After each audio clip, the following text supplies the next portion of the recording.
지금 연준하고 백악관이 대놓고 수상한 움직임, 시그널을 보여주고 있어가지고 그거 얘기 좀 해보겠습니다. 자, 일단 들어가기 전에 트럼프 전 대통령이 또 강한 말을 해서 주목을 받았습니다. 파월 연준 의장이 바이든을 대놓고 돕고 있다 이러면서 제가 무슨 말인지 한번 궁금해서 보니까요, 사실상 지금 뒤에서 돈 풀면서 바이든 재선을 돕고 있다, 파월이 정치적이다 그러면서 트럼프 본인이 당선되기만 하면은 파월 연준 의장 축출할 거다, 쉽게 말해서 잘라버릴 거다, 이렇게까지 강력 발언을 다시 한번 했고요. 뭐라 그러냐면은 파월 연준 의장은 바이든의 재선을 돕기 위해서 올해 결국 금리를 빨리 내릴 거고 돈을 막대하게 풀 거다, 그래서 결과적으로는 중동 전쟁, 유가 급등으로 인해서 큰 인플레이션을 다시 맞게 될 거고 그때 가서는 아무것도 할 수 있는 게 없을 거다라면서 어떻게 보면 악담 아닌 악담을 좀 퍼부었습니다. 그러니까 본인 뽑으라는 거죠. 당연히 이제 본인의 입장에서 얘기를 하는 게 느껴졌는데, 이 얘기를 왜 드렸냐면 실제로 지금 연준이 슬그머니 뒤에서 뭘 하고 있냐면 최근 들어서 긴축 속도를 줄이기 시작했습니다. 그러니까 돈을 거둔다는 게 어려운 말로 QT라고 합니다. 양적 긴축이라고 하는데, 이게 이제 코로나 때 풀었던 돈을 어마어마하게 풀었던 걸 거둔다 라고 했었는데, 이 거두는 속도를 최근 3주 동안 엄청나게 줄이더니 사실상 최근 들어서는 돈을 거두고 있지 않는다고 봐도 과언이 아니에요. 그래서 지금 연준이 뭔가 지금 벌써부터 이제 금리 인하 준비하고 있는 거 아니냐 이런 얘기도 나오고, 말만 세게 하고 말만 뭐 5월, 6월 나중에 한다, 3월에 안 한다 이러고 슬슬 준비하는 거 아니냐 이런 얘기가 나올 정도로 이런 자료들이 나오고 있습니다. 그러니까 기준금리만 동결시켜 놓은 거지 지금 뒤에서는 또 실질적인 유동성을 공급하고 있는 신호들이 많이 나오고 있는데요. 이번 주에 특히나 지금 연준이 내놓은 성명서가 있습니다. 연준이 금리 결정할 때, FOMC 회의할 때 공개 성명서를 내놓는데 아주 다 뜯어 고쳤어요. 여기서도 신호를 대놓고 줬다고 봐도 과언이 아닌데, 뭐라고 한 부분이 주목받았냐면은 이제 미국 은행 시스템이 건강하고 탄력적이다, 위기가 와도 회복을 잘할 수 있다라고 문구를 여태까지 한 번도 빼놓은 적이 없었는데 그 문구를 처음으로 삭제했습니다. 그러니까 이 얘기를 해석해 보자면 연준도 은행 위기, 뭔가 은행 시스템에 문제가 생길 수 있다는 거를 알고 있다는 거죠. 이 문구를 삭제했다는 것 자체가 큰 의미가 있습니다. 그래서 지금 이제 대응을 준비하고 있다, 쉽게 말해서 돈 풀 준비하고 있다고 해도 과언이 아닌 거죠. 그 정도로 지금 기준금리만 동결해 놓고 사실상 다 시그널을 바꿔버렸다고 할 정도로 강한 변화를 줬습니다. 마침 또 딱 저 문구가 나오자마자 이번 주에 가장 크게 또 이슈가 있었던 게 지역 은행들이 또 출렁거렸죠. 주가가 처음으로 미국의 뉴욕 커뮤니티 은행이라 그래서 요것도 지금 주가가 40% 가까이 빠졌다가 물론 약간 회복을 했지만요, 요것도 결국은 우리가 작년에 겪었던 상업용 부동산 문제 때문에 위기감에 또 빠졌고, 상업용 부동산 손실이 결국은 확정될 것 같다라고 해서 대손 충당금, 돈이 떼일 것 같다라는 대손 충당금을 쌓는다는 기사가 나오자마자 이제 주가가 폭락을 했고, 거기다가 이번에 주목받았던 거는 바다 건너서 지금 미국 지역은행은 폭락하든 말든 사람들이 이제 익숙한데 일본의 한 은행까지도 주가가 빠집니다. 왜인지 봤더니 아오조라라는 은행이 미국 부동산에 투자를 많이 해놨는데 요게 이제 회복이 안 되니까 주가가 빠진 겁니다. 무려 15년 만에 일본의 이 아오조라 은행의 은행장 CEO가 사임을 발표할 정도입니다. 책임지고. 근데 이 말이 되게 인상 깊었는데 뭐라 그러냐면요, 미국 부동산이 가장 안전할 줄 알고 투자했는데 가장 큰 타격이 됐다라는 게 되게 인상 깊었어요. 저도 코멘트를 보면서. 그러니까 일본 은행도 뒤통수 맞은 거죠, 미국 상업용 부동산한테. 그래서 지금 손실이 계속 확대되고 있는 상황이다. 거기다가 또 이제 사면타로 유럽 쪽에 도이치방크도 지금 미국 상업용 부동산이 회복이 안 되고 있다, 손실이 계속 커져서 대손 충당금, 손실 확정 금액을 4배 늘리겠다고 하니까 이제 주가가 또 폭락하기도 하고, 그러면서 대규모 구조조정, 한 직원 3,000명, 4,000명 자르겠다고 하니까 또 출렁거리기도 했습니다. 이런 식으로 미국 지역은행만의 문제가 아니고 지금 어디까지 전염될지 또 모른다라는 우려도 또 있어서 연준이 이걸 알고 있기 때문에 성명서를 고친 거 아니냐, 그래서 돈 풀기 준비하는 거 아니냐라고. 이게 좋게 보면 돈 풀기, 나쁘게 보면 경기에 어떤 충격, 일시적인 충격 올 수 있다, 이렇게 양쪽으로 지금 다 해석이 가능한 이슈가 되겠죠. 그래서 지금 실제로도 우리가 맨날 위기 온다 했지만 상업용 부동산 실제로도 공실률은 계속 늘어나고 있고 빈 사무실 늘어나고 있고, 가격은 제가 봐도 올해 1월이 됐는데도 계속 떨어지네요. 저는 이제 뭐 요즘 조용하길래 상업용 부동산 좀 회복하나 했더니 요 데이터 기준으로는 계속 빠집니다. 최소 30%에서 40% 빠지는 것 같아요. 계속 회복세는 아닌 것 같습니다. 기준금리를 아직 안 내려줘서 그런지 몰라도. 그래서 이제 부동산 건물도 이번 주에 다시 나와가지고 도저히 어디서 터질지가 파악이 안 되는 게 문제다라고 할 정도로 좀 경고를 했는데, 극단적인 비유로 이번 주에 폭락한 뉴욕 커뮤니티 은행과 일본의 아오조라 은행 같은 경고가 바퀴벌레 같다. 그래서 왜인가 봤더니 바퀴벌레 하나가 보이면 눈에 띄지 않는 곳에 엄청나게 많은 바퀴벌레가 있을 가능성이 있잖아요. 좀 극단적인 비유긴 한데 그런 식으로 지금 미국 부동산 손실 금액이 1.2조 달러인데 어디에 이 손실이 퍼져 있는지 정확히 아는 사람이 아무도 없기 때문에 되게 불안하다라고 했습니다. 물론 지금 연준이 올해 금리 인하 예상되기 때문에 최악은 아닐 것이다라고 했습니다. 뭐 옛날 금융위기 이런 급은 아닌데 상황이 좀 심각하다. 그러니까 이제 시장이 점점 더 연준이 금리 인하 결국 할 거라는 기대를 또 하고 있는 이유이기도 하죠. 한편으로는 경기와 무관하게. 그래서 지금 보시면 실제로도 제가 보는 유동성 지표, 연준의 순유동성, 찐 유동성이라고 하는 지표입니다. 이게 보시면 사실상 작년 지역은행 위기 이후로 연준은 돈을 풀고 있어서 오죽하면 지금 외국 투자자분들은 양적 서포트를 하고 있다. 몰래 돈을 풀고 있다. 그래서 QS라는 우스갯소리를 하고 있는데 대놓고 돈 푸는 건 양적 완화, 돈을 거두는 건 양적 긴축인데 몰래 돈 푸는 건 QS, 지역은행 살리기 프로젝트라고 해서 QS라고까지 얘기를 합니다. 지금 돈을 풀고 있습니다. 그래서 요것 때문에 이제 시장도 좀 기대를 하는 모습이고 제가 한번 보여드리긴 했는데 저 지표랑 증시를 겹쳐보면 정말 유사하게 움직입니다. 그러니까 이 찐 유동성 지표, 연준이 뒤에서 돈 푸는 저 금액과 증시를 겹쳐보면은 얘가 선행지표 역할을 해줍니다. 그래서 지금 기준금리 동결했는데 무슨 돈을 풀어요가 아니고 뒤에서 실질적으로 돈 푸는 거는 계속되고 있다. 그래서 증시가 빠지는 걸 막아주고 좀 밀어올리는 힘에 영향을 준 게 아닌가 개인적으로 생각을 계속하고 있습니다. 그래서 요 찐 유동성 지표는 제가 찍어놓은 미국 주식 마스터 클래스에 좀 더 자세하게 있으니까 보셔도 좋을 것 같고요. 지금 거기다가 연준도 저렇게 당장이라도 금리 인하할 것 같은 시그널을 주고 있고 이번 주에 제가 좀 진짜 대놓고 느꼈던 게 재무부, 미국 재무부도 대놓고 이번에 아주 금리를 안정시키겠다는 신호를 줬습니다. 시장에서 걱정했던 가장 큰 요인 중에 하나가 이거였거든요. 미국 재무부가 정부에서 보조금 주고 이런 것들을 하려면 돈이 필요한데 돈이 필요해서 국채를 많이 찍어내야 되는데 국채를 찍어내는 만큼 금리가 올라갈 수 있거든요. 그런데 예상을 모두 깨고 국채를 생각보다 덜 찍겠다라면서 규모를 팍 줄였습니다. 이번 분기 국채 발행량도 줄이고 다음 분기 국채 발행량도 확 줄였습니다. 금리를 올리지 않겠다라는 강력한 의지를 보여줬다고 해석해도 과언이 아니라고 생각합니다. 그래서 이렇게 국채를 덜 찍어내면 그만큼 이제 금리가 오르는 걸 막아주고 금리 안정 유지에 도움이 됩니다. 그래서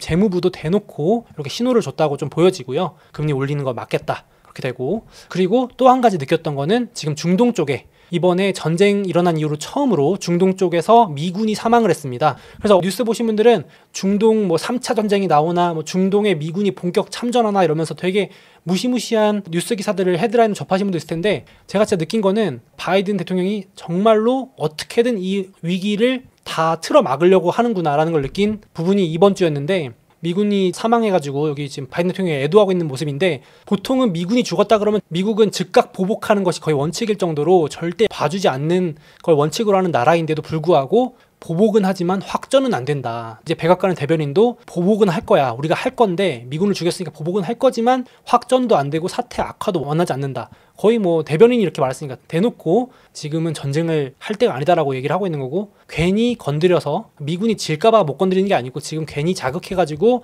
유가가 막 급등하거나 또 공급망 대란, 물가 이런 것들 오면은 결국 가장 코어 핵심 이유인 지금 바이든 대선, 재선에 또 영향을 줄 수 있기 때문이라고 저는 개인적으로 생각을 좀 합니다. 이건 보시는 바에 따라서 생각이 다르실 텐데 저는 좀 그렇게 생각했습니다. 바이든이 올해 어떻게든 물가를 억누르고 경기가 무너지는 걸 막으려고 하는구나. 위기 틀어막고 있구나라는 걸 좀 느꼈어요. 그래서 연준도 여차하면 돈 풀 준비, 재무부도 금리 안정, 바이든 대통령은 물가, 유가 안정에 올인하고 있다. 그래서 지금 뭐 대놓고 사방 필살 수비를 하고 있는 시그널로 좀 느껴졌습니다. 대놓고. 그래서 트럼프는 이 틈을 타가지고 공격을 하는 거죠. 지금 뭐 바이든이 아주 강력한 리더십이 없어서 저렇게 미군이 죽는 끔찍한 일이 벌어진 거다. 나약하다 이러면서 이란의 본토를 쳐라 이러면서 또 반대쪽에서 공격을 하는 명분이 되기도 하는 거죠. 그럴 정도로 지금 잠잠합니다. 그래서 물론 타격을 한다고 하지만 정밀 타격만 하면서 위기 확대되는 걸 막는 거죠. 갈등이 확대되는 거를. 그래서 지금 제가 정리해드렸지만은 올해 미국 대선뿐만 아니라 올해는 40개국 선거가 있고 미국만 저런 생각을 하는 게 아니고 다른 나라의 정치인들도 똑같은 생각을 할 거라 생각합니다. 그래서 유권자가 40억 명이고 세계 GDP의 40%의 영향권이기 때문에 이미 글로벌 유동성 M2 통화량이 풀리는 거는 플러스로 전환해서 늘어나고 있다. 근데 이게 증시에 막대한 영향을 준다. 글로벌에서 돈 풀면 어디로 오냐면 다 미국 증시로 돈 들어오거든요. 일단 1순위로 오는 게 그래서 미국 증시와 미국 채권 이쪽으로 오기 때문에 여기 보시면 그래프가 겹쳐 있죠. 파란색이 글로벌 M2 통화량, 돈 푸는 거, 증감률 미국 증시의 증감률입니다. 거의 같은 방향으로 움직인다고 해도 과언이 아닌데 이 방향으로 본다면 중간중간에 조정에도 불구하고 하락세가 오더라도 올해는 거의 전 세계가 돈 푸는 부양책을 펼치는 유동성 장세라고 보신다면 좀 조정의 매수 전략이 더 유효하지 않나 싶습니다. 개인적인 생각입니다. 그래서 제가 지금 말씀드린 내용들을 정리해봤어요. 이번 주 한 주에만 나온 시그널이 이렇게 많습니다. 너무 많아서 셀 수가 없을 정도였는데 연준의 돈풀기 시그널, 백악관의 전쟁 확산 방지를 보면서 유가 물가를 무조건 잡으려고 노력하는구나라고 느꼈고 재무부는 대놓고 금리를 누르겠다라고 시그널을 줬습니다. 그래서 이렇게 한번 정리해봤어요. 올해는 무조건 맞겠다. 재선해야 되니까 그렇게 좀 정치적 관점에서 보자면 그렇습니다. 그래서 유동성 기대감이기 때문에 올해는 증시가 이런 관점에서 크게 본다면 긍정적인 환경이 지속되지 않을까, 조정의 매수 전략이 유효하지 않을까 한번 말씀드려 보겠습니다.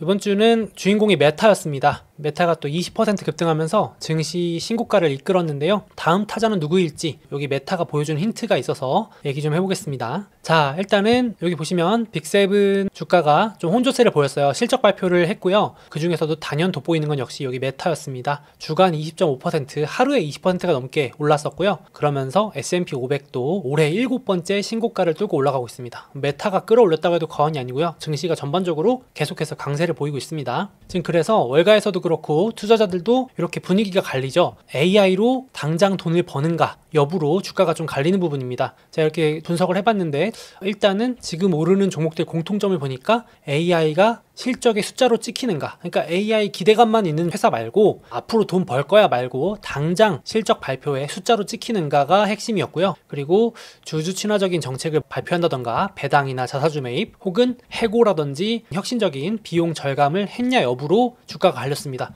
계속 그렇게 될 것 같아요. 올해는 당분간 그렇게 될 것 같은데 지금 보시면 올해 빅7 주가 흐름인데요. 엔비디아를 꺾고 물론 아주 근소한 차이지만 메타가 올해 수익률 1위로 등극하는 모습입니다. 메타 그리고 엔비디아 올해 지금 한 달 지났는데 30% 넘게 오르고 있습니다. 정말 초강세고요. 아마존도 뒤따라서 오르고 있고 마소도 조용히 오르고 있고 또 상대적으로 애플과 테슬라가 부진합니다. 연초부터 계속 애플 테슬라가 좀 약세죠. 중국 관련주이기도 하고 또 실적도 약간 상대적으로 부진한 모습이어가지고 다른 빅테크에 비해서 좀 약세를 보이고 있습니다. 그래서 이런 흐름이 지속될지도 관전 포인트가 될 것 같은데요. 자, 그래서 월가에서도 아무래도 지금 오르는 주식들이 쏠림이 심해지니까 당연히 이렇게 말하겠죠. 골드만삭스도 당분간은 제가 앞서 말씀드린 것처럼 이런 빅4 AI로 돈 당장 버는 주식에 돈이 좀 더 쏠리지 않겠냐라고 보고서를 냈고 그래서 훌륭한 F4와 별로인 M3 이렇게 분류를 했습니다. 여태까지는 빅7이 또 같이 가다가 이렇게 주가가 갈리면서 더 쪼개지는 부분이죠. 그래서 또 다른 월가에서도 빅7이 아니고 M&M에 투자하라 이러면서 마소, 엔비디아, 메타에 집중될 거다 이렇게 극단적인 평가를 내놓고 있습니다. 자, 그래서 메타 얘기를 안 할 수가 없는데요. 월가에서 뭐라고 평가를 하냐면은 이번에 메타가 어떻게 하면 주가를 올릴 수 있는지 제대로 보여줬다 할 정도로 극찬을 했는데요. 진짜 실적에서 뭐 하나 거를 게 없습니다. 소위 말하는 거를 타선이 없다 할 정도로 완벽하게 부활을 알렸는데요. 주간으로도 수익률 1등이고 올해 S&P 500 전체 수익률 1등입니다. 빅7에서만 1등이 아니고 올해 S&P 500 500개 수익률 중에 1등으로 올라가는데요. 주가 보시면 저도 보면서 정말 놀랐던 게 이게 지난주에도 말씀드렸지만 무려 고점에서 80% 빠진 게 작년 정도였죠. 2022년 말까지 80% 빠졌던 게 이렇게 올랐는데 결과론적인 얘기입니다만은 88불까지 떨어졌다가 1년 3개월 만에 거의 1년 만에 475불까지 하는데 6배 올랐더라고요. 무슨 테마주나 어디 좀 나쁘게 말하는 잡주도 아니고 미국 증시의 탑10 안에 들어가는 종목이 고점에서 80% 빠졌다가 1년 만에 6배가 오르는 기염을 토합니다. 무슨 코인 저리 가라 할 정도의 변동성인 것 같고 엄청난데요. 또 이제 실적 보시면 또 정당화가 되는 실적입니다. 매출도 엄청 늘었고 영업이익이 더블도 넘게 늘었고요. 직원을 2만 명 넘게 확 줄였습니다. 작년에 메타 CEO가 울면서 효율성에 해에 집중하겠다 그랬던 게 정말로 말뿐이 아니었습니다. 이 큰 회사가 거의 한 8만 명 고용하는 회사인데요. 직원 2만 명 넘게 잘랐으니까 5명 중에 1명을 감축할 정도로 뼈를 깎는 고통을 감내한 것 같아요. 그래서 1인당 매출도 급증했고 거기다가 이제 주주들이 좋아하는 주주 친화적인 정책까지 사상 첫 분기 배당 물론 액에 요만큼밖에 안 좋아하실 수 있지만 그래도 언제나 처음은 미약하지만 이제 점점 배당 성장주가 되겠죠. 애플도 그랬고 마이크로소프트도 그랬습니다. 처음엔 조금 줬지만 점점점 늘어나겠죠. 그래서 분기 배당 시작했고 자사주 매입도 어마어마하게 어마어마한 규모로 실시한다고 밝혔습니다.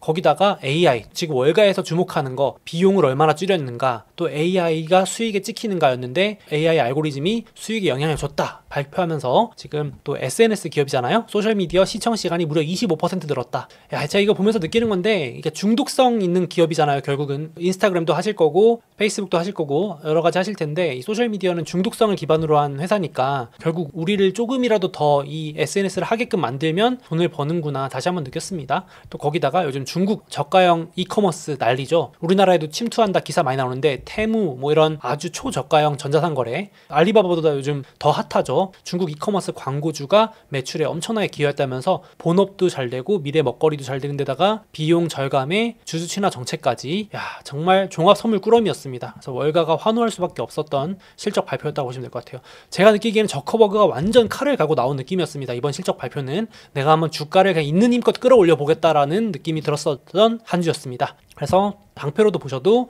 메타의 매출 성장이 가속화되고 1인당 매출도 사상 최고, 영업이익률도 2년 최고치, 무려 영업이익률이 40%입니다. 어마어마합니다. 100원짜리 팔아서 40원 남기는 회사가 어마어마한 거죠. 진짜 영업이익률이 엄청난 거고. 그래서 제가 이제 이번 주까지 빅6, 엔비디아 제외하고 실적 발표가 완료됐기 때문에 장표로 요약을 해봤는데요. 여기 보시면 왼쪽 자료가 빅6의 매출 성장률인데 여기 파란 색깔 메타가 이번 실적 발표한 빅6 중에 6개 기업 중에 1등입니다. 단연코 매출 성장세가 엄청나게 강하게 성장하는 모습이고요. 그리고 밑에 보시면 그 다음으로 마소, 아마존, 알파벳 이런 순인데 아쉽게도 딱 지금 부진한 두 개 기업이 보이죠. 애플과 테슬라가 성장세가 약합니다. 그러니까 이제 월가에서도 이왕이면 성장세가 더 가속화될 것 같은 기업들인 이쪽에 좀 더 몰린 거라고 해석이 가능하죠. 애플도 물론 성장은 하지만 이제 회복을 하고 있지만 아직은 성장이 좀 약하고, 뒤에서 말씀드릴 거지만 중국이 좀 회복을 못하고 있고, 테슬라도 워낙 고성장주였지만 아쉽게도 성장이 둔화되면서 요즘 조금 힘을 못 받는 모습입니다. 공교롭게도 딱 애플, 테슬라 실적이 조금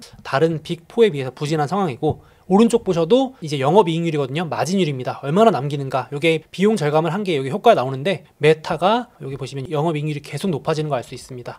역시 뼈를 깎는 구조조정을 한 덕분인 것도 같고 여러 사업 재편도 했겠죠. 그래서 그렇게 많이 남기는 마이크로소프트 다음으로 메타가 영업이익률이 높습니다. 우리 영업이익률 깡패라고 불리는 애플이 30% 남기는데요. 애플보다도 많이 남기는 게 메타라고 보시면 되겠습니다. 진짜 엄청나게 영업이익률이 높다 보시면 될 것 같아요. 그래서 이번에 매출 성장도 1등, 영업이익률 개선도 상위권 2등 정도까지 올라오면서 실적이 나무랄 데가 없었다, 무서울 정도다 싶은 실적을 보여줬습니다. 혹시 지금 조용해졌는데 기억나시나요? 메타의 저커버그와 테슬라의 머스크가 케이지 매치라 그래가지고 한번 싸우기로 했었던 거 기억나시나요? 진짜로 싸우는 거, 말싸움이 아니고 이렇게 진짜 레슬링 하듯이 어디에 만나가지고 둘이 한판 붙기로, 복싱을 한판 붙기로 했는데 결국 무산되긴 했지만 주가로 아쉽게도 지금 메타가 1승한 거 아니냐. 사실 그 부인하기 어렵죠. 메타가 선빵 좀 때린 느낌이 나죠. 테슬라의 머스크가 조금 아쉽게 됐습니다. 지금 테슬라 주가는 약간 내려가고 메타가 급등하면서 일단은 이번 싸움에서는 메타가 이겼다. 물론 싸움은 끝까지 가봐야 알겠지만 현재는 그렇습니다.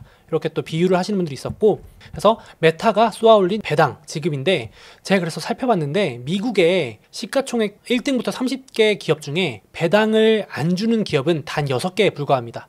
참 그 어떻게 보면 반대로 얘기하면은 미국 상위 기업 중에 눈 감고 아무거나 찍으면 30개 중에 24개가 배당을 준다는 거거든요. 그 정도로 미국 기업들이 이 주주 친화적이고 배당을 주는 거에 상당히 익숙합니다. 그래서 제가 미국 주식을 좋아하는 이유기도 한데 주주들한테 어떻게든 돌려주려고 하니까 주가 상승도 있지만, 그래서 뭐 마이크로소프트, 애플 우리 현재 배당률이 좀 낮지만 워낙 주가가 많이 올라서 그런 거고, 안 주는 주식들만 모아봤는데 아마존도 안 주고요, 알파벳도 안 주고, 엔비디아 줍니다. 아주 소액이지만. 그리고 메타도 이제 줍니다. 그리고 버크셔 해서웨이, 워렌 버핏의 버크셔 해서웨이도 안 주는데 워렌 버핏은 배당 안 준다고 선언했기 때문에 이건 가능성이 없고, 이제 테슬라, AMD, 어도비까지가 시가총액 30등 내에서 배당을 안 주는 기업입니다. 딱 6개인데 버크셔 해서웨이 제외하면 5개. 그러니까 이게 제가 좀 희망 섞인 얘기를 해보자면은, 예를 들어서 애플도 배당 준 지 2010년 초반에 배당 주기 시작했거든요. 안 주다가, 원래 안 주는 기업이었습니다. 애플도 주기 시작했고, 이제 메타도 주기 시작하니까 이제 다른 기업들도 또 주가 올리고 주주 친화적인 부양책을 하려면 배당을 준다고 할 수도 있지 않을까. 이건 정말 제 뇌피셜이고 당장 한다는 얘기는 아니고,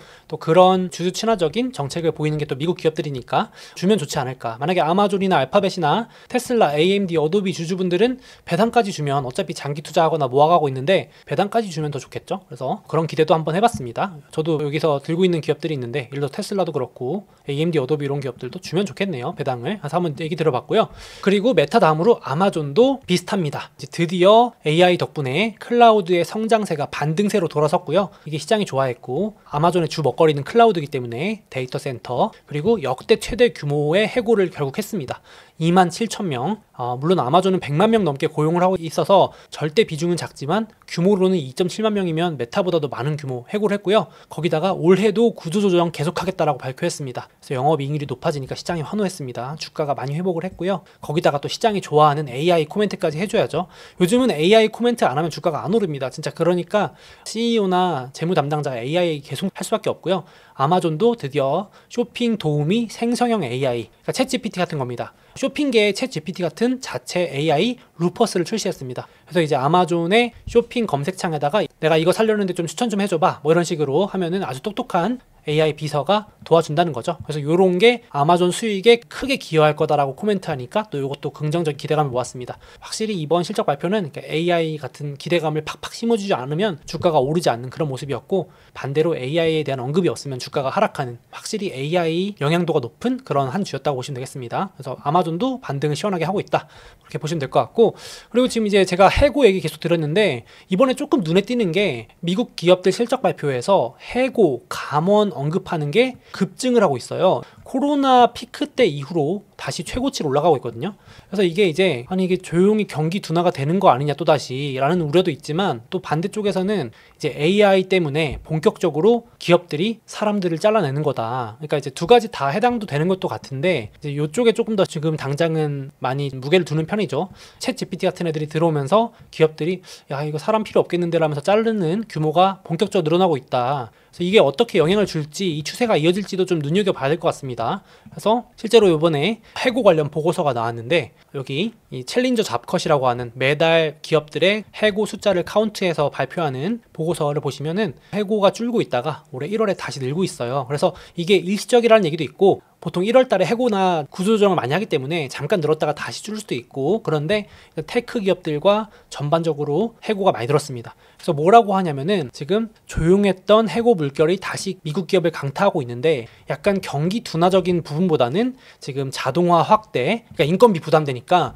인공지능 채택과 같은 전략적 변화에 의해서 해고를 하고 있다. 그러니까 경기 침체, 경기 둔화라서 해고를 하는 게 아니고 앞서 말씀드린 것처럼 이거 챗 GPT 도입하니까 아니면 AI 서비스 도입하니까 사람이 필요가 없는데 약간 이런 관점에 해고가 늘어나고 있답니다. 어떻게 보면 무서운 얘기죠. 이게 사실이라면 야 벌써 우리가 우려했던 일이 벌어지고 있는 겁니다. AI가 우리 생산성을 혁신해 주는 것과 동시에 일자리도 영향을 주고 있는 모습인데 이게 저도 추세적일지 한번 봐야겠습니다. 이렇게 되면 사람들은 잘리고 기업들의 생산성은 높아지기 때문에 제 개인적인 사견을 덧붙이자면 주식 투자를 더 해야 되는 거죠. 우리 일자리가 불안할수록 생산성을 높이는 혁신 기업들의 주주가 돼서 그 생산성 향상의 수혜를 같이 누려야겠죠.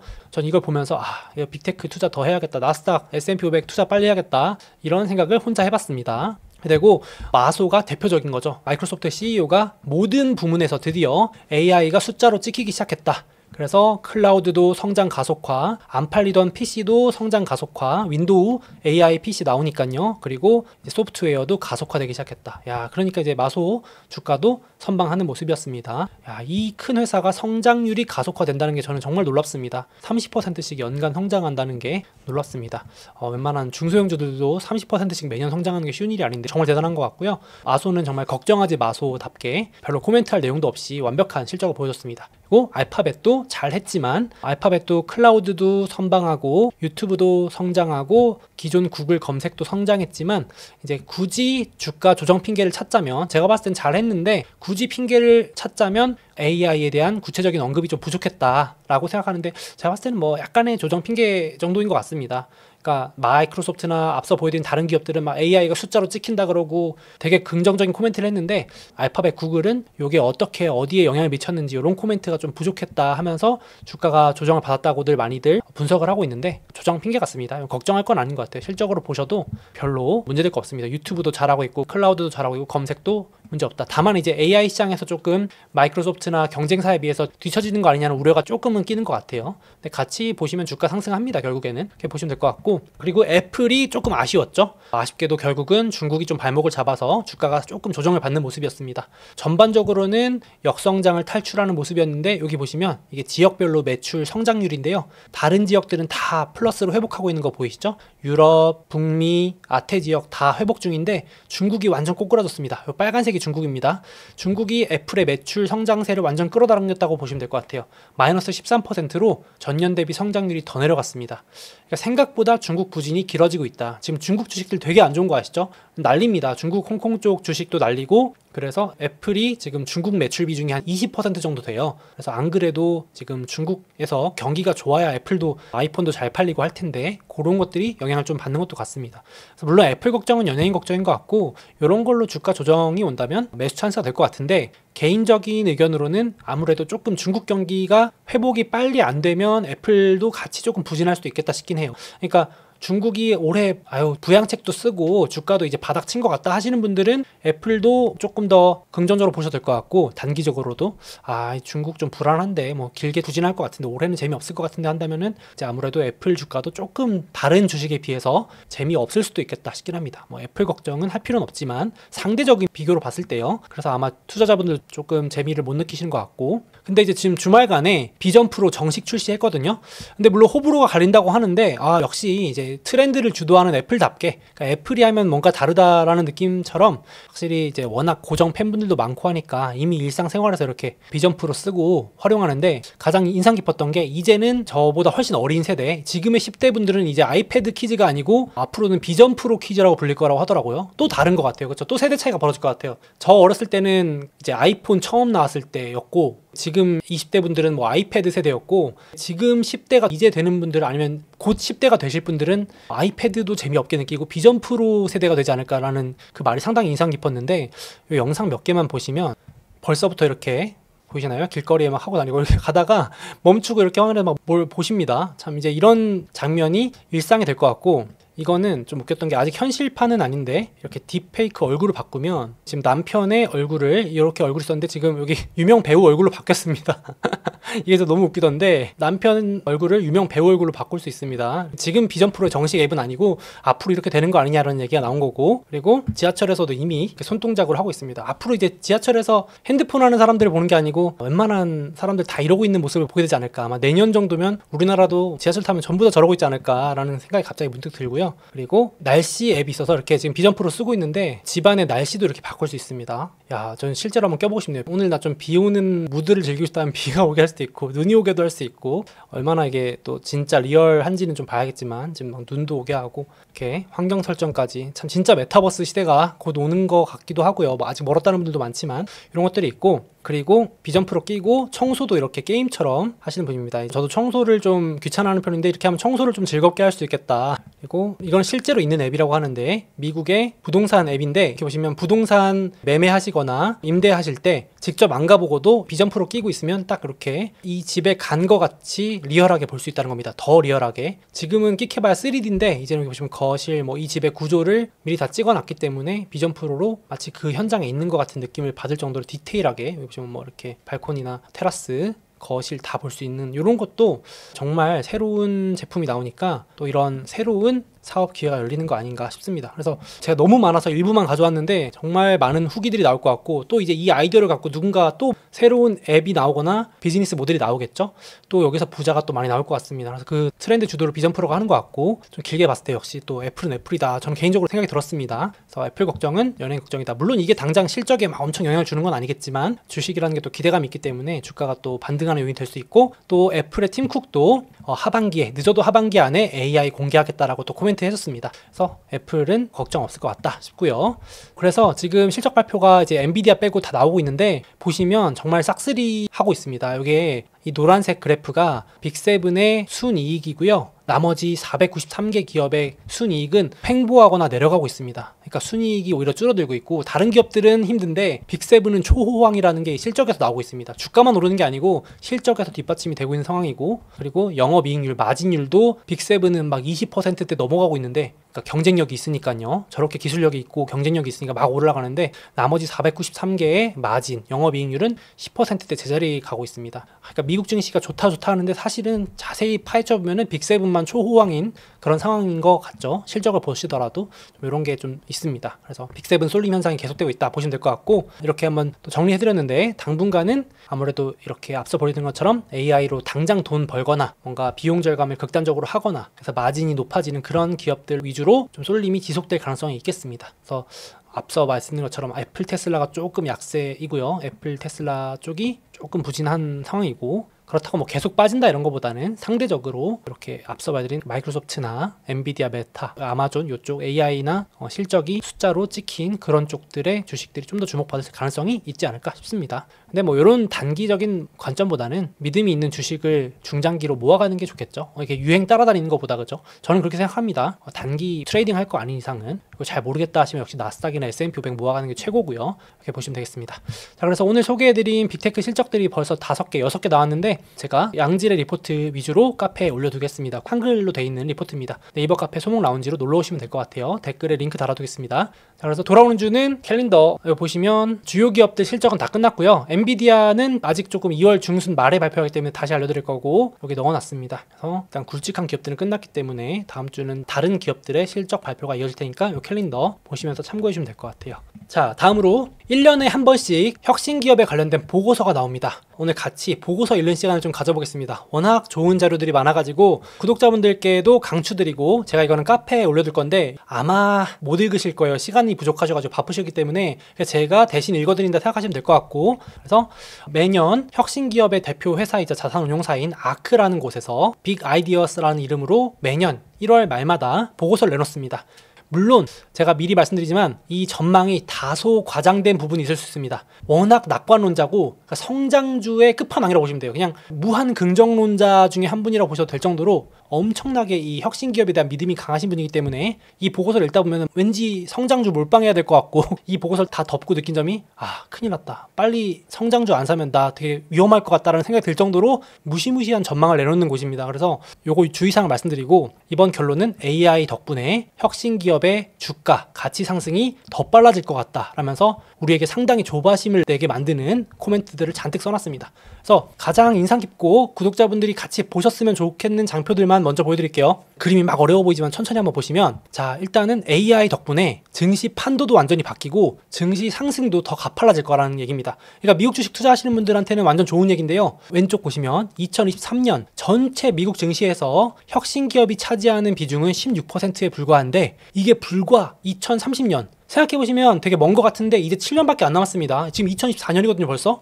이제 2030년이 되게 멀게 느껴지시겠지만 막상 보면 7년밖에 안 남았는데 그 7년 만에 전체 증시에서 혁신 기업이 차지하는 비중이 무려 60%로 높아질 거라고 합니다. 와, 이러면 지금 아마 성장주 투자하신 분들은 뭐 7년만 눈 딱 감았다가 뜨시면 뭐 부자 됐다는 얘기인데 무시무시합니다 이게. 그래서 이 AI 덕분에 AI 발 혁신 덕분에 미국 증시는 연평균 17%나 오를 수 있고요. 와, 이거 뭐 지금 S&P가 한 연평균 수익률이 10%대고 나스닥이 한 12% 막 이렇게 잘 나올 때 그렇게 나오거든요. 평균적으로. 근데 이렇게까지 올라주면은 저 그냥 S&P 500이랑 나스닥만 계속 사모으면은 부자가 되는 게 어렵지 않을 것 같은데 아무튼 더 상승세도 높아지고 이렇게 되게 행복한 얘기고 혁신 기업만 따로 투자한다면 연평균 성장률이 42% 무려 42% 7년 동안. 와, 이거 뭐 복리의 마법을 적용하면 얼마가 되는 거죠? 연평균 42씩 매년 7년씩 올라가면 어마어마합니다.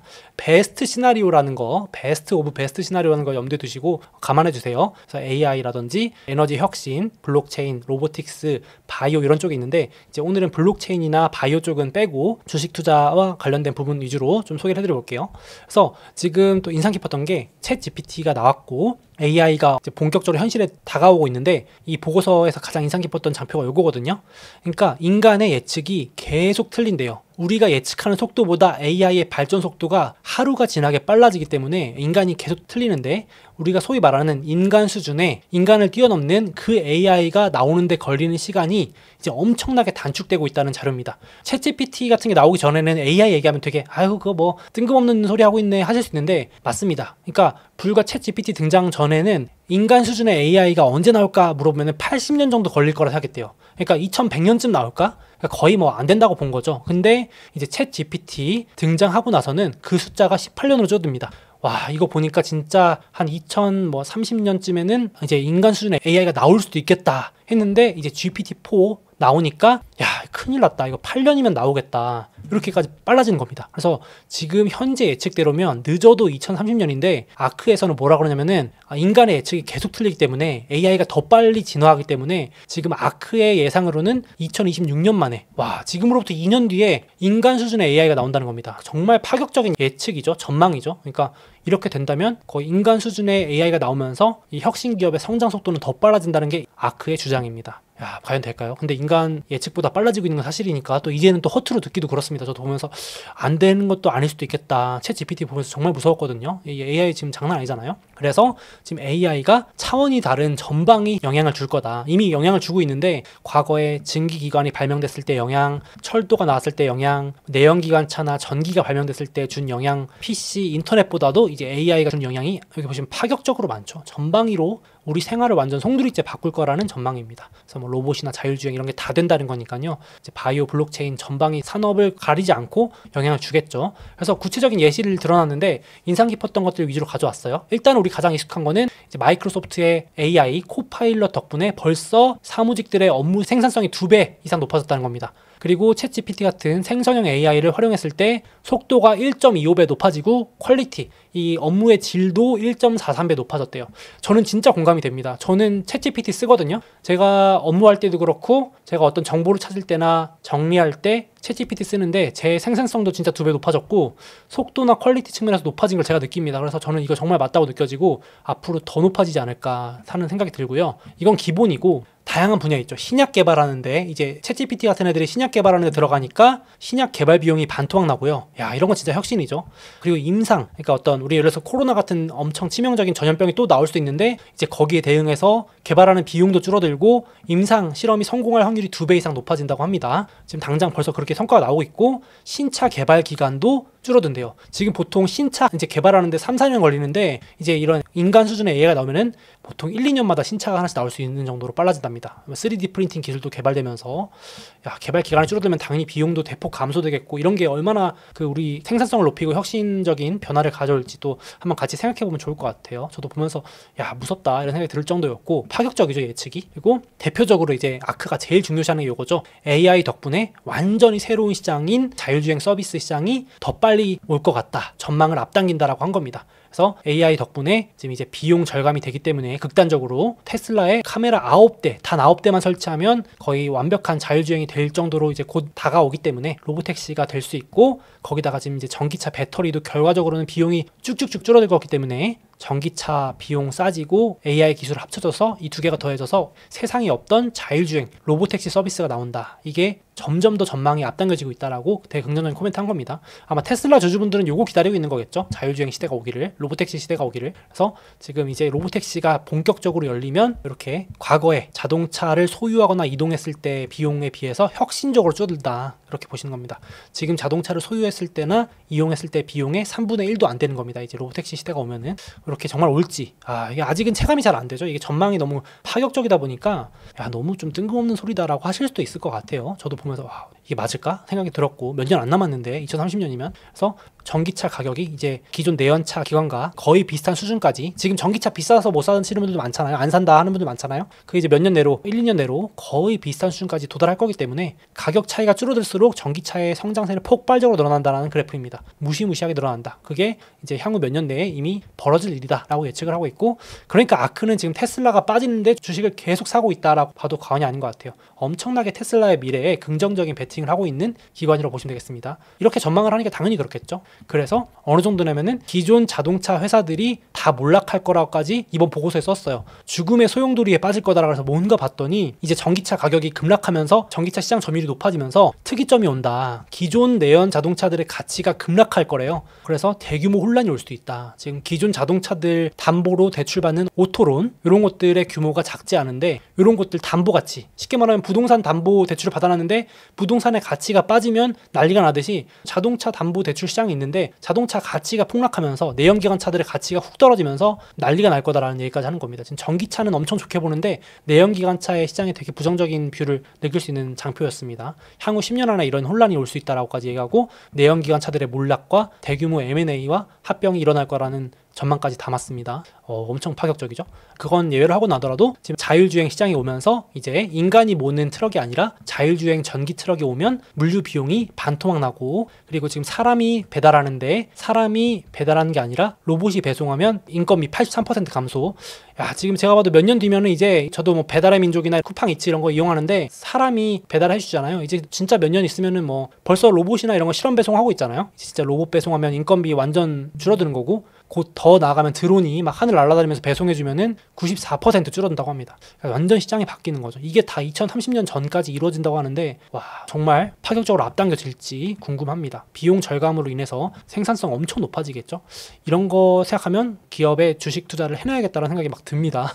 그렇게 되고, 거기다가 이제 AI가 거의 2차 산업혁명보다 더 어마어마한 혁신으로 근로자 평균 노동시간을 줄일 거다. 그래서 2차 산업혁명 이후에 사람들의 근로시간이 연평균 0.5% 감소해서 근로시간이 글로벌리하게 평균 5시간이라고 치면 하루에 AI가 혁명으로 인해서 근로시간을 4.5시간으로 줄여줄 거래요. 야, 지금도 주 5일제, 주 4일제 얘기도 막 나왔었잖아요. 재택근무도 하고 하이브리드 얘기도 하고 AI가 더 줄여줄 겁니다. 생산성을 높여가지고. 야, 그러면서 자연스럽게 여가 시간이 늘어나고 온라인 비중이 늘어날 거라는 게 아크의 계속되는 주장입니다. 이 뷰는 계속 유지하고 있는데 디지털 소비라 그래가지고 결국은 지금 구독자분들이 제 영상을 보고 계신 것도 온라인 활동이고 거기서 뭔가 결제를 하신다는 것도 디지털 소비에 다 들어가는 내용이잖아요. 그래서 지금은 전체 시간에서 오프라인이 조금 더 많고 온라인이 39%인데 불과 2030년만 되면 지금 7년도 안 남았는데 이제 거의 절반이 온라인. 야, 근데 저도 생각해보면 저도 이제 뭐 유튜브 준비하고 하루 종일 컴퓨터 앞에 앉아있고 웹 서치하고 자료 찾고 하다 보면은 제가 깨어있는 시간에 거의 절반 가까이 온라인에서 활동하는 거 아닌가 싶을 정도인데 이제 평균이 이렇게 된다는 거겠죠. 엄청나게 높아지고 그러면서 자연스럽게 이제 유망한 기업들이 이커머스, 지금 보시는 OTT, 유튜브도 그렇고 넷플릭스, 소셜미디어 여전히 유망하고, 그리고 이제 미국에서는 합법이 된 온라인 스포츠 베팅, 여가를 즐겨야 되니까요. 그래서 디지털 레저, 온라인상에서 뭔가 하는 거, 게임도 포함입니다. 게임이나 메타버스 같은 것도 포함이겠죠. 2030년까지 연평균 16% 성장할 거다. 고성장으로 보고 있고, 지금은 예를 들어서 오프라인에서도 어디 호텔 여행 가시거나 뭐 일본 여행 가시거나 미국 여행 가시거나 뭐 해외 여행 가실 때 그건 오프라인인데 이제는 전체 여가 지출의 거의 절반, 43%를 디지털로 쓴다고 합니다. 야, 정말 많이 쓰는 거죠. 지금은 20%밖에 안 된다고 하는데 2배로 늘어난답니다. 불과 7년 만에. 그래서 요 시장도 유망하게 보는 것 같고요. 거기다가 이제 AI 혁신 덕분에 로봇이 등장하잖아요. 이제 이게 끝판왕인데 자율주행과 함께 로봇이 등장하는데 대표적인 예시로 아크는 아마존을 계속 예시로 듭니다. 어느 정도 급이냐 비교를 해주는데 인류의 삶을 송두리째 바꾼 그런 혁신 중에 하나가 세탁기. 정말 저도 세탁기 없으면 어떻게 살았을까 싶은 생각이 가끔 드는데 세탁기가 나옴으로써 인류의 이 빨래 시간을 87% 줄여줬고, 그리고 자동차 대량 생산 조립 라인이 등장함으로써 자동차 제조 시간이 88% 감소했는데 이 정도 급의 혁신이 바로 이 아마존이 만드는 물류 로봇이라고 합니다. 아마존의 로봇이 이름이 키바인데 키바가 등장함으로써 물류 시간, 이렇게 일 처리를 하는 시간이 78% 감소했답니다. 야, 이게 아직 체감이 안 될 수 있지만 어마어마한 일이 벌써 벌어지고 있는 거고요. 그래서 지금 이미 이렇게 생긴 게 키바입니다. 아마존 물류 창고에서 일하는 거. 뭐 쿠팡이나 이런 데서 다 지금 로봇으로 다 쓰고 있잖아요. 이미 2022년을 기점으로 로봇이 인간을 역전했습니다. 로봇의 퍼포먼스가 인간을 역전했습니다. 물류 기준으로는. 그러니까 그 전까지는 인간이 그래도 하는 게 좀 더 나았는데 로봇이 실수도 많고 엉성했는데 재작년 2022년 기준으로 얘가 사람 알바 쓰는 것보다, 직원을 쓰는 것보다 훨씬 더 일을 잘한다는 겁니다. 그러니까 폭발적으로 드러날 거라는 거죠. 생산성이 인간을 역전했기 때문에. 그래서 지금 2023년은 엇비슷한데 이 보라색이 로봇 채용이고 검은색이 사람 채용이거든요. 2024년 기점으로는 로봇 채용 숫자가 인간 채용 숫자를 넘어설 전망이라고 하니까 야 진짜 이제 일자리가 완전히 그냥 좋게 말하면 로봇이 우리를 노동에서 해방시켜주는 거고 나쁘게 말하면 그 일자리는 다 사라지는 거죠. 이제 다른 일자리가 생길지 모르겠지만 그래서 제가 이제 알바 천국 이런 데 들어가가지고 물류 재고 정리 알바 뭐 일당 얼마 이런 거 다 사라지는 거죠. 로봇이 하니까 그런 식으로 엄청난 변화가 당장 우리 눈앞에 펼쳐지고 있는 것 같습니다. 이것도 한번 생각해 볼 필요가 있을 것 같고 그래서 역시나 앞서 말씀드린 대로 인간이 이제 노동에서 해방되는 시간이 늘어나면서 근로 시간이 줄어들고 여가 시간이 많아지고 온라인, 레저, 디지털 소비를 할 시간이 많아지기 때문에 계속해서 아크는 이런 이커머스, OTT, 미디어, 게임, 온라인 스포츠 베팅 이런 쪽에 기업들에 투자를 하고 있는 것 같습니다. 그렇게 보시면 될 것 같고 그래서 제가 아크가 가지고 있는 이 ETF의 종목을 보시면 블록체인 오늘 얘기 안 했습니다. 비트코인 얘기는 딴 얘기라서 좀 뺐고 바이오도 뺐는데 그거 제외하고 역시 테슬라 비중 2위고 그리고 OTT나 온라인 활동이 늘어날 걸 대비해서 이 로쿠라는 회사와 화상회의 기업 줌 그리고 로보틱스 자동화 기업인 UiPath 이렇게 대비를 하고 있는 것 같고 메타버스 기업인 로블록스와 유니티 그리고 스포츠 베팅, 온라인으로 스포츠 베팅하는 시대를 대비해서 드래프트킹즈라는 대표 회사를 담아놓은 것 같습니다. 이런 식으로 보시면 아크가 왜 이런 기업들을 자꾸 사는지 테슬라를 줍줍하는지 보실 수 있을 것 같아요. 블록체인 기업 2개가 있고 바이오 기업 하나가 있고 이렇게 있습니다. 물론 그 뒤에도 기업들이 많은데 비중 상위 10개만 가지고 얘기를 해봤습니다. 그래서 보고서랑 같이 제 영상을 보시면 더 이해가 잘 되실 것 같고 그래서 저는 개인적으로 저런 기업들도 좋고 제가 봤을 때 이제 AI 시장이 커진다는 생각은 확실히 드니까 역시 그 뒤에서 AI 시장이 커질수록 돈 버는 게 이 반도체 기업들이 아닐까 생각을 해서 또 저는 역시 반도체 기업들을 워낙 좋아해가지고 한번 리스트 넣어놔 봤고요. 고성능 반도체나 반도체 장비나 설계나 디자인을 하는 기업, 생산하는 기업, 반도체 ETF도 있습니다. 물론 반도체 생산에 삼성전자, 하이닉스도 있는데 이제 미국 기업 위주로 넣어놨고요. 미국 상장 기업으로 넣어놨고요. 그리고 역시 또 AI 시대가 오면 저렇게 엄청난 전방위적인 시대의 변화가 올 테니까 AI 승자를 골라가지고 잘 모아놓는 것도 하나의 우리 투자자 입장에서의 대응책 아닐까 싶어요. 그래서 여기서 저도 몇 개를 골라가지고 계속 사모으고 있는데 그러니까 주가의 단기 급등락에 흔들리시는 것보다는 조금 큰 관점으로 이 아크의 전망에 어떤 맞다 틀리다를 떠나서 저런 시대의 변화의 그 방향성은 맞는 거니까 그 정도는 참고하셔도 되지 않을까 싶어요. 그래서 구독자분들은 어떤 기업이 이제 AI 시대의 최종 승자가 될까 순위도 많이 바뀔 것 같거든요. 그래서 그것도 한번 생각해 보시고 관련 기업들 담아보시면 어떨까 생각을 합니다. 조심스럽게. 역시 이런 것들 다 모여있는 건 혁신 기업들이 가장 많이 모여있는 게 나스닥이죠. QQQ 모아가셔도 되고요. 반도체 ETF 모아가셔도 되고 S&P 500 모아가셔도 됩니다. 미국의 혁신 기업들이 많으니까 그렇게 보시면 어떨까 싶습니다. 그래서 전망이 다소 과장된 부분이 있다는 것은 염두에 두시되 혁신 기업들의 가치 상승이 AI 덕분에 더욱 가팔라질 수 있다는 것은 그래도 가능성은 있다라고 한번 눈여겨보시면 어떨까 싶습니다. 그래서 보고서는 네이버 카페 소몽 라운지에 업로드 해둘게요. 다음으로 이거 이제 머리 식힐 겸 한번 보시면 될 것 같은데요. 월가에서 비관론자 중에 끝판왕인 분이 있는데 이분이 이제 모건 스탠리의 최고 투자 전략가 마이클 윌슨이라는 분이 있습니다. 제가 영상으로도 몇 번 소개해드린 적이 있을 정도로 뭐 워낙 유명합니다. 최고 투자 전략가니까. 이분이 회사에서 나가는 건 아니고 이제 중요 직책에서 사임한다고 밝혀지면서 지금 외신들도 주목하고 미국의 투자자분들도 엄청 주목을 해요. 왜냐면 이제 이분이 비관론자 중에 끝판왕이었기 때문에 야 이제 월가 비관론 끝판왕이 항복하는 거 아니냐 이런 얘기가 나오고 있거든요. 그래서 과연 이게 또 하나의 지표가 될 수 있을지 한번 같이 얘기해보면 좋겠습니다. 그래서 월가의 가장 큰 곰이 마침내 항복했다라는 표현까지 나오고 있고 또 참고로 이분이 2022년, 2023년 기관들이 선정한 1위 투자 전략가입니다. 그 정도로 인기가 많았던 분인데 지금 이 비관론만 펼치다가 증시가 계속 오르니까 잘리는 거 아니냐, 그러니까 이 중요 직책에서 내려오는 거 아니냐라는 얘기들이 많습니다. 물론 기존에 하던 최고 투자 책임자는 계속 합니다. 그래서 완전히 나오는 건 아닌데 이게 왜 나오냐면 이런 증시 격언이 있어요. 이거 알아두시면 좋은데 마지막 비관론자마저 항복하면 증시의 고점의 신호이기도 하다. 그러니까 왜냐면 보통 떨어진다 주장했는데 증시가 계속 오르면 욕을 너무 많이 먹다가 포기하는 거죠. 항복하는 거죠. 아닌 것 같다. 내가 틀렸다. 그럼 이제 증시가 아이러니하게도 더 오르는 게 아니고 이제 고점을 찍고 내려가기 시작한다 그러고 반대로 이제 증시 상승론자가 있어요. 낙관론자. 막 이제 낙관론자가 오른다 했는데 계속 떨어지면 이제 많은 분들이 야 너가 살아서 샀는데 끝없이 떨어지지 않냐 이러면서 막 욕먹고 이러면서 하나둘 이제 상승론자들이 포기하거든요. 내가 잘못한 것 같다. 떨어진다 하면서 돌아서는데 이제 마지막 낙관론자마저도 내가 상승을 외친 게 잘못된 것 같다라고 포기하는 순간 이제 거의 바닥이다 이런 증시 격언이 있어요. 제가 하는 말이 아니고 그래서 심리적으로도 일리가 있잖아요. 마지막 비관론자, 마지막 낙관론자의 이 항복 시그널이.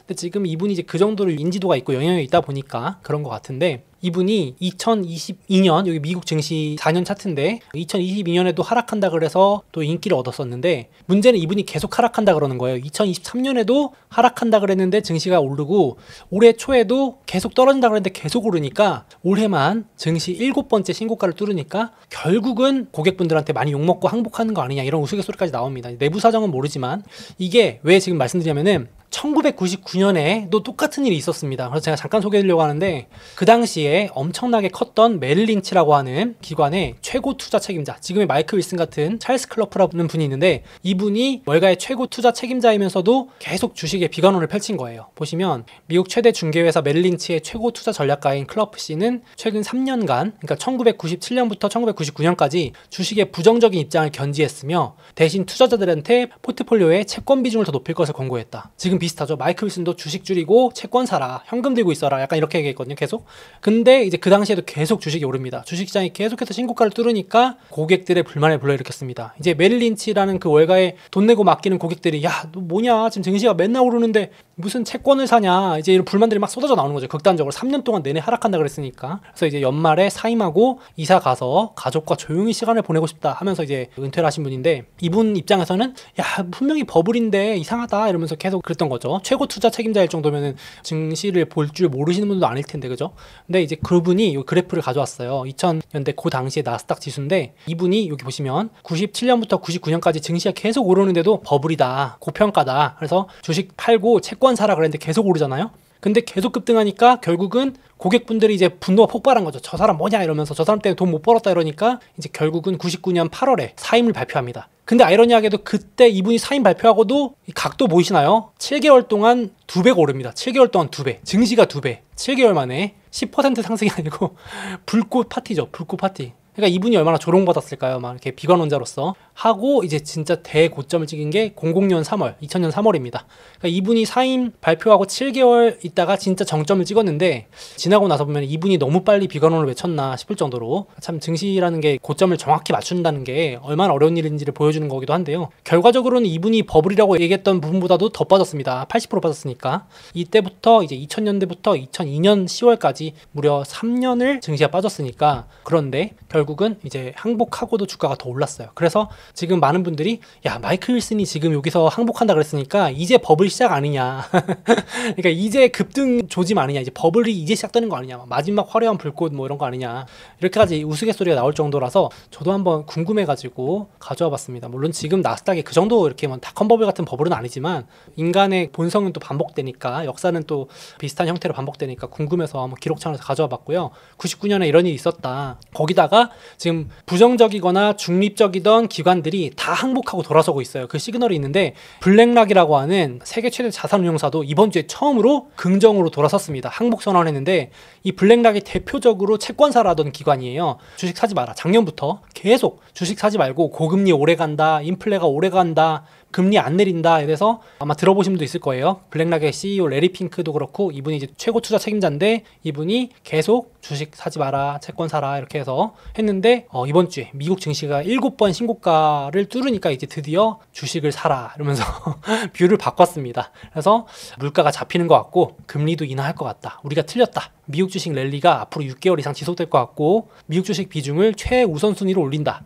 그러니까 뭔가 너무 갑자기 이러니까 좀 찜찜하죠. 그래서 제가 읽으면서 얘네들 왜 이러지? 갑자기 이렇게 사람이 바뀌면 안 되는데라는 생각이 들 정도로 그렇게 되고 물론 이제 조그맣게 코멘트를 달았어요. 물론 올해 연말에 물가가 다시 올라가기 시작할 수 있으므로 그때까진 봐야겠지만 그 전까지는 좋을 것 같다 라면서 슬쩍 뷰를 바꿨습니다. 그러니까 이게 참 어렵죠. 블랙락 같은 세계 최대 자산운용사도 전망을 이렇게 맞추는 게 어렵다는 것도 느껴지고 요게 지금 분위기가 그렇다. 증시가 계속 오르니까 기관들이 항복하는 거예요. 아마 블랙락도 불만들이 많았겠죠. 고객들이 야 뭐냐 니네가 채권 사라 그래요. 채권 들고 있는데 채권은 안 오르고 지금 주식은 막 맨날 오르는데 AI 빅테크 막 메타가 신고가하고 빅테크 사놓으면 오르는데 뭐 하는 거냐 이랬겠죠 분명히. 그러니까 이제 포지션을 바꾸는 모습이 아닐까 싶습니다. 그래서 지금 비관론자는 항복하고 또 세계 최대 자산운용사도 항복을 선언하는 일이 동시에 한 주에 2개가 나왔습니다. 그래서 뱅크 오브 아메리카에서도 이런 분위기를 봤을 때 쏠림도 심화되고 닷컴버블처럼 포모 장세가 또 와가지고 빅세븐 또 특히 그 중에서도 압축되는 소수 종목으로 버블처럼 그냥 급등으로 불꽃을 화려하게 태우는 거 아니냐 뭐 이런 우려까지 나오고 있는데 아직은 그런 정도는 아닌 것 같고요.